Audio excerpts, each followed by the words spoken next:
ملک شام کا بندہ آ گیا حضرت عمر کو ملنے، اس نے آتے ہی پوچھا تمہارے بادشاہ کا محل کہاں؟ انہوں نے کہا جی ہمارے بادشاہ کا محل نہیں ہوتا، ہمارے ہاں لوگوں نے سمجھ لیا نا کہ روب شاید کپڑوں کا ہوتا ہے، روب شاید گاڑیوں کا ہوتا ہے، بنگلوں کا ہوتا ہے، بہت بڑی کوٹھی کا روب ہوتا ہے۔ اور نہیں بھائی، روب تو بندے کے کردار کا ہوتا ہے، اس کے افکار کا روب ہوتا ہے، روب اس کے اونچے خیالات کا ہوتا ہے۔ کہاں ہے آپ کے بادشاہ کا محل؟ تو نے کہا محل شہل تو کوئی نہیں، مسجد میں ہوں گے امیر المومنین۔ بندہ کہتا ہے میں سوچ میں پڑ گیا کہ جس کے نام سے میرا بادشاہ کانپتا ہے وہ مسجد میں ہوگا، گن میں نہیں کوئی نہیں، ہٹو بچو ہی کوئی نہیں، ادھر ادھر ہی کوئی نہیں، پہرے دار ہی کوئی نہیں۔ مسجد میں جا کے پوچھا جناب عمر، کہنے لگے ادھر ہی تھے۔ کدھر ہیں بھئی حضرت؟ وہ کدھر ہیں بھئی؟ ادھر ہی تھے۔ کہنے لگا میں حیران ہو گیا کہ یہ بادشاہ کی بات ہو رہی ہے۔ ایک صاحب کہنے لگے وہ کھجوروں کے باغ کی طرف جا رہے تھے، کہتے میں کھجوروں کے باغ میں گیا تو ایک بندے سے پوچھا امیر المومنین، کہنے لگا وہ سامنے کی طرف جا رہے تھے، ادھر گیا۔ ایک بندے سے پوچھا کہاں ہے وہ شخص اس کی 24 لاکھ مربع میل پہ حکومت ہے؟ کہاں ہے وہ شخص جو مدینے میں بیٹھ کے نعرہ لگاتا ہے تو کیسر و کسریٰ کانپ جاتے ہیں؟ وہ بندہ کدھر ہے کہ جس کی بات جگہ جگہ ہوتی ہے، جس کا تذکرہ سنا ہے کہ اسے دیکھ کے شیطان بھی رستے بدل جاتا ہے؟ انہوں نے کہا وہ دیکھ رہے ہو کھجور کے درخت کے نیچے کنویں کے ساتھ مٹی کا ڈھیلا تکیے کی جگہ رکھ کے وہ جو تامت باندھے کرتا پہنے سویا ہے وہی تو فاروق اعظم ہے۔ وہ شخص کہتا ہے عمر سوئے تھے۔ شیر سویا بھی ہو تو اس کا روب ہوتا ہے، شیر جو ہوتا ہے، شیر کبھی سو بھی جائے نا تو لوگ پھر بھی خوف کھاتے ہیں اور اس کے جاگنے کا خوف کھاتے ہیں کہ یہ کہیں جاگ نہ جائے۔ شیر جو ہوا، کہتے ہیں حضرت عمر سوئے تھے پر میں قریب گیا تو میرے وجود پہ روب طاری ہو گیا، روب، اور میری زبان سے بے ساختہ یہ جملے نکلے کہ عمر تو انصاف کر کے سویا ہے نا، تو مٹی کے ڈھیلے پہ بھی تجھے سکون کی نیند ہے۔ خودداری، وقار، عزت، یہ احساس کمتری سے باہر نکلیں۔ ہم نے اپنے بچوں کو مسل ڈالا ہے، وہ تسی ماڑے دے بچے ہو، تسی تو نہیں نہ آگے جا سکتے، وہ اسی غریب لوگ نہ بیٹے تو فلانے کے ساتھ نہ جایا۔ ہم نے اپنے بچوں کی خواہشات تباہ کر دی، کمزور کر کے رکھ دیا، انہیں بار بار سکھایا ہم نے۔ خوددار تھا وہ باپ جس کی تھوڑی سی آمدن تھی پر وہ گرمیوں میں اپنے پتر سے کہتا تھا پتر بڑولے میں دانے ڈال دیے ہیں، تمہاری ماں نے مرتبان میں اچار ڈال دیا ہے، لو اب ساری گرمیاں پرواہ کوئی نہیں۔ وہ خوددار لوگ تھے۔ لیکن آج یہ دین غالب ہونے کے لیے آیا ہے، مسلمان نے غالب ہونا ہے۔ یہ تھوڑا اپنی ذات سے اٹھ کر جب سوچے گا نا، بڑی بات کرے گا، بڑی سوچ پیدا کرے گا، بڑا اس کا مزاج ہوگا، کھلا اس کا دل ہوگا، تو پھر نا یہ ذرا سر اٹھا کے جیے گا۔ قرآن مجید کی جو آیت کریمہ میں نے تلاوت کی، اللہ کریم نے فرمایا هو الذی ارسل رسولہ بالہدی ودین الحق، فرمایا وہ قادر مطلق ہے جس نے اپنے رسول کو ہدایت اور حق دے کے بھیجا ہے۔ دو چیزیں دے کے بھیجا ہے، ہدایت اور حق۔ کتاب ہدایت اور حق حضور لے کے آئے۔ کس لیے بھیجا ہے؟ کہ نیرا تسبیح پڑھیں اور سو جائیں؟ نیرا جناب عبادت کریں اور آرام کریں؟ نیرا جناب تلاوت کریں اور آرام کریں؟ نہ، هو الذی ارسل رسولہ بالہدی ودین الحق، وہ رب ہے جس نے اپنے نبی کو، اپنے رسول کو ہدایت اور حق دے کے بھیجا ہے۔ کیوں؟ کہ لیظہرہ علی الدین کلہ، تاکہ اس دین کو تمام دینوں پر غالب کر دے، اس کو غالب کرے، ہر دین پر یہ دین چھا جائے۔ وَلَوْ کَرِہَ الْمُشْرِكُونَ، اگرچہ مشرکوں کو یہ بات بری ہی لگے، نا پسند آئے، کسی کو نہیں آتی، لِيُظْهِرَهُ عَلَى الدِّينِ كُلِّهِ، یہ دین غالب ہونے کے لیے آیا۔ غالب، تو نماز بھی پڑھ، عبادت بھی کر، لیکن یہ بھی خیال رکھ کہ دنیا میں نماز والے نبی کا نظام بھی قائم کرنا ہے۔ تیرے پاس میری مسجد نہیں ہونی چاہیے، حکومت بھی ہونی چاہیے۔ مسلمان کے ہاتھ میں نری تسبیح نہیں ہوگی، یہ عنان حکومت بھی چلائے گا، اس کے اندر خودداری ہوگی۔ حضرت عمر تہجد بھی پڑھتے تھے اور سویرے حکومت بھی کرتے تھے۔ حضرت صدیق اکبر ساری رات مدینے والے کی یاد میں رویا بھی کرتے تھے، اور صبح اٹھ کر تلوار لے کر نبی پاک علیہ السلام کی ختم نبوت کے منکروں کے خلاف جہاد بھی کیا کرتے تھے۔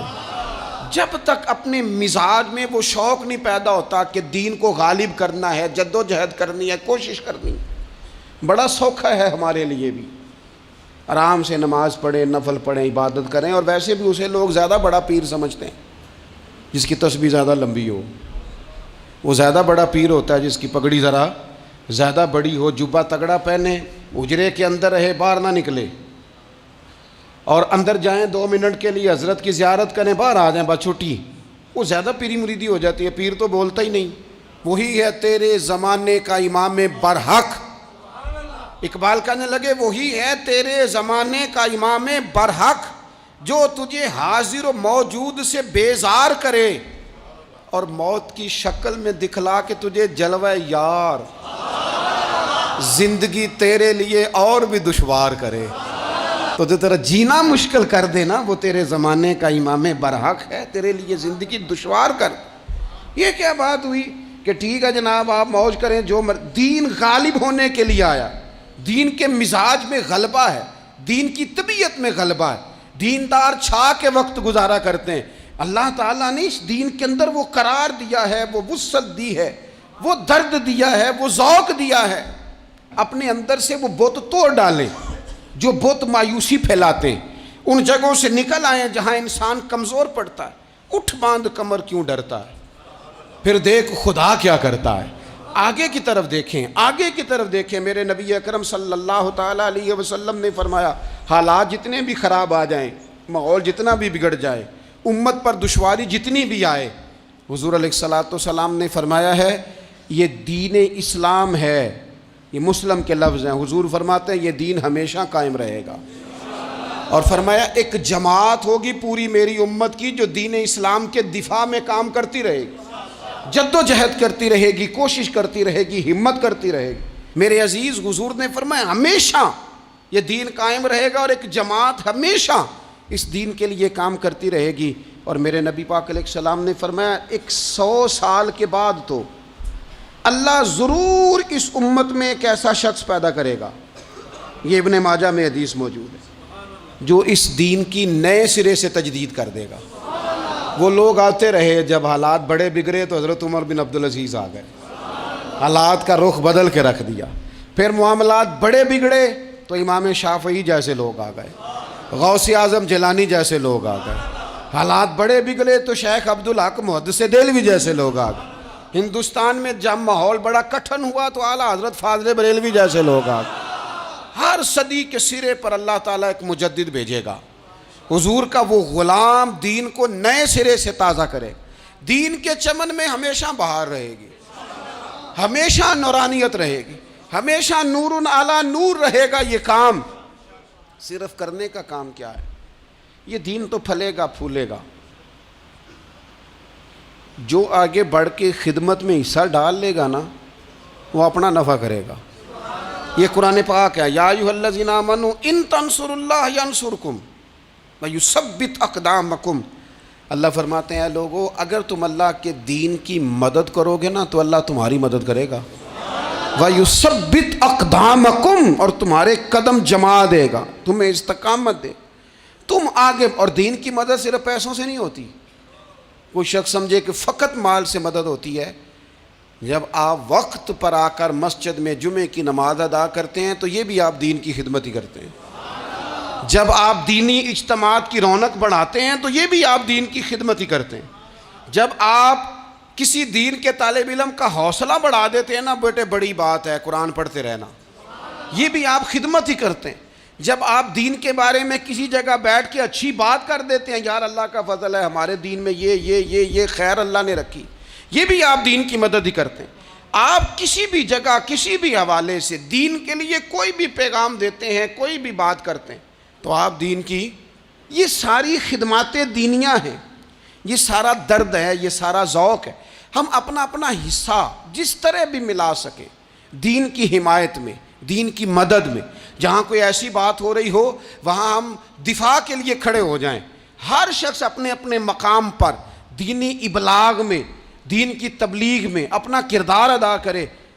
ایک جملہ کوئی بول دے نا رسول پاک کے دین کی مدد میں، ایک جملہ، یعنی کسی کو صرف اتنا کہہ دینا کہ یار تو اپنے بیٹے کو، تیرے 5 بیٹے ہیں، ایک کو قرآن مجید کا عالم ہی بنا دے، تو کہہ کے چلا گیا اور تو تیری وجہ تجھے خبر بھی نہیں کہ شاید اس نے تیری وجہ سے اسے داخل کرایا ہے، لیکن وہ اگر آ گیا پڑھ گیا تو دیکھ تجھے اجر اللہ کتنا عطا فرمائے۔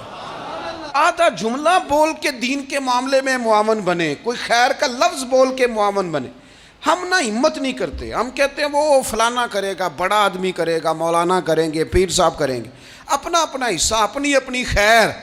حضرت عمر نے بھی بڑا کام کیا ہے دین کی خدمت میں، پر سیدنا بلال کی خدمت کا کوئی انکار کر سکتا ہے؟ ڈیوٹی حضرت صدیق اکبر کی بھی زیادہ ہے، پر جناب سلمان فارسی کی خدمت کا انکار کیا جا سکتا ہے؟ ہر ایک نے کام کیا، ہر نقطے کا اپنا عروج ہے، اپنی، اور یہ دین غالب ہوگا، غالب۔ یہ مت سمجھیں تھوڑے سے حالات کمزور آئے ہیں اور تھوڑا سا مسلمان محکوم ہوئے ہیں مالی طور، اپنی کوتاہیوں کی وجہ سے ہوئے، اپنی غلطیوں کی وجہ سے ہوئے، اپنے اعمال کے سبب ہوئے، تو ڈر ڈر کے نہ جئیں۔ نبی پاک صلی اللہ تعالی علیہ وسلم سفر پہ تشریف لے گئے، حضور علیہ السلام کی عادت کریمہ تھی جب سفر پہ جاتے تھے تو سب سے آخر میں ساری تیاری کر کے سامان سمیٹ کے سب سے آخر میں سیدہ فاطمہ الزہرا سے ملتے، پھر سفر شروع ہوتا، اور جب حضور واپس آتے تو سب سے پہلے سیدہ فاطمہ سے ملتے رضی اللہ تعالیٰ۔ حضور کافی دنوں کے بعد سفر سے واپس آئے، لمبا سفر تھا، سیدہ فاطمہ الزہرا رضی اللہ تعالیٰ عنہ سے ملنے گئے۔ نبی پاک صلی اللہ تعالیٰ علیہ وسلم کا چہرہ نور دیکھ کے تو سیدہ فاطمہ تڑپ کے روئیں، رو پڑی۔ حضور نے فرمایا فاطمہ کیا ہوا؟ عرض کرنے لگے یا رسول اللہ تھکاوٹ کے اثرات میں آپ کے چہرے پہ دیکھ رہی، اور حضور کپڑے یوں لگتا ہے بڑے پرانے پہنے ہوئے ہیں آپ نے، حضور اتنی مشقت کیوں کرتے ہیں آپ، اتنی محنت، اتنی جدوجہد؟ تو حضرت فاطمہ الزہرا فرماتی ہیں حضور نے مجھے تھپکی دی اور فرمایا فاطمہ رو نا۔ اور یہاں وہ بعض لوگ ہوتے ہیں نا جو ہم نے دیکھا ہے، ہمارے ہاں اس طرح ہوتا ہے کہ وہ کوئی اس طرح کی بات کرے تو وہ زیادہ رونے لگ جاتے ہیں، کیا کریں، بڑے مسائل ہیں، بڑی مشقت ہے، کرنا پڑتا ہے، لوگ اور زیادہ۔ لیکن نبی پاک علیہ السلام نے سوچوں کو نیا زاویہ دیا، خیالات کو نیا رخ دیا، اس بات کو ایک نیا انداز سوچنے کا فراہم کیا۔ حضور فرمانے لگے فاطمہ رو نا، تیرے باپ کو اللہ نے اعلیٰ مقاصد کے لیے دنیا میں مبعوث فرمایا۔ حضور فرمانے لگے فاطمہ کوئی گھر کچا، کوئی پکا، کوئی خیمہ ایسا نہیں بچے گا جہاں اللہ دین اسلام کو پہنچا نہیں دے گا۔